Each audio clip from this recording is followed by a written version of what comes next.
The shocking story of the man behind the Mocro Maffia. One man, Benaouf Adaoui, is responsible for the savage gang war known as the Mocro Feud that has ravaged the Netherlands and Belgium for years.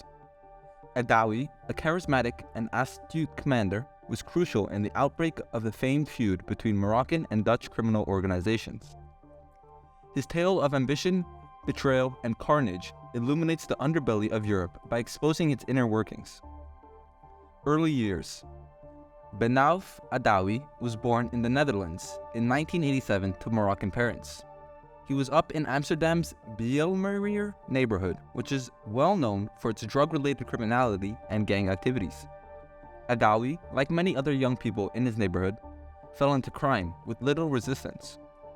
He started out as a small-time criminal in his late teens, dabbling in armed robberies and drug dealing. The spiral of change.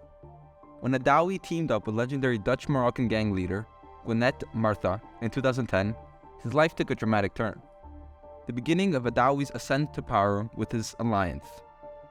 He advanced through the criminal underworld swiftly with Martha's help and became a key player in the Dutch-Moroccan criminal organization. The pair's cutthroat strategies and readiness to use severe violence were the foundation of their success.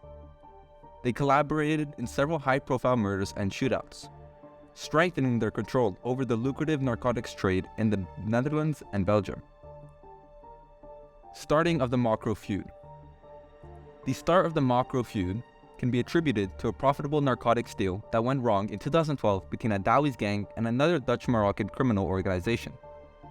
Adaoui was charged with stealing a shipment of cocaine worth millions of euros by the opposing gang, which was headed by Hussein Ait Suzad, a longtime colleague of Benaouf. The charges started a venomous quarrel that would worsen over time.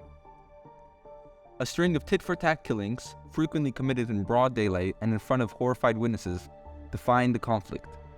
The safety of civilians was completely disregarded by both sides, with stray gunfire occasionally harming or even killing uninvolved bystanders. Rival factions found safety and formed new operations in the neighboring country of Belgium, which caused the gang war to soon spread outside the borders of the Netherlands. This caused violence to spread, and Belgian cities like Antwerp and Brussels saw a sharp rise in drug-related crime and gang violence. Taking Abdelhamid Azzouti hostage. Adaoui organized the abduction of Abdelhamid Azzouti, a significant player in Suzanne's criminal organization, in an effort to demonstrate his control over the opposing gang. Azzouti was kidnapped from the streets of Amsterdam in broad daylight and held captive there.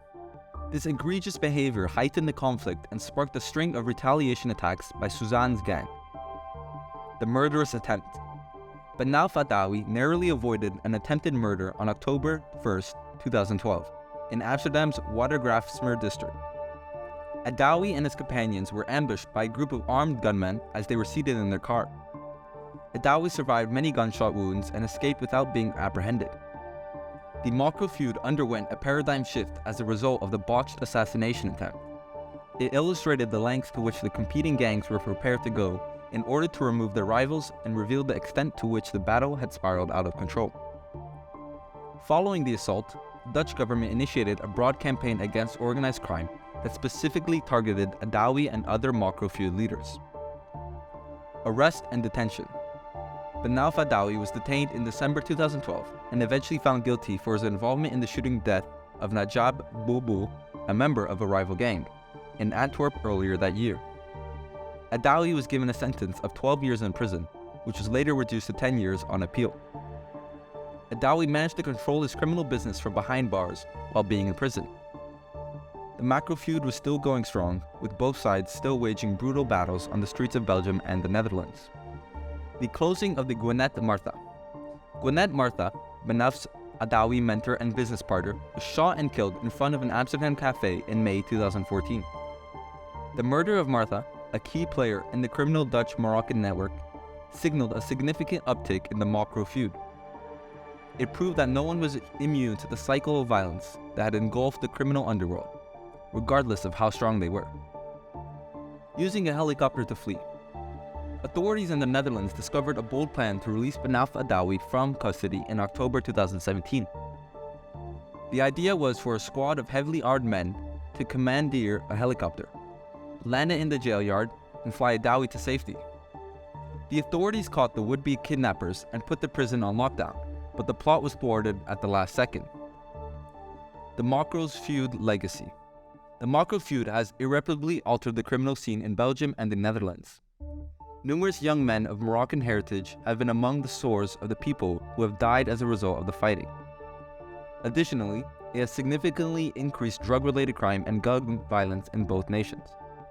The feud has exposed the seedy underbelly of the European underworld, showing how deeply ingrained organized crime is in some areas. Important questions have also been raised regarding the social and economic conditions that led young men like Benaouf Adaoui to a life of crime and violence.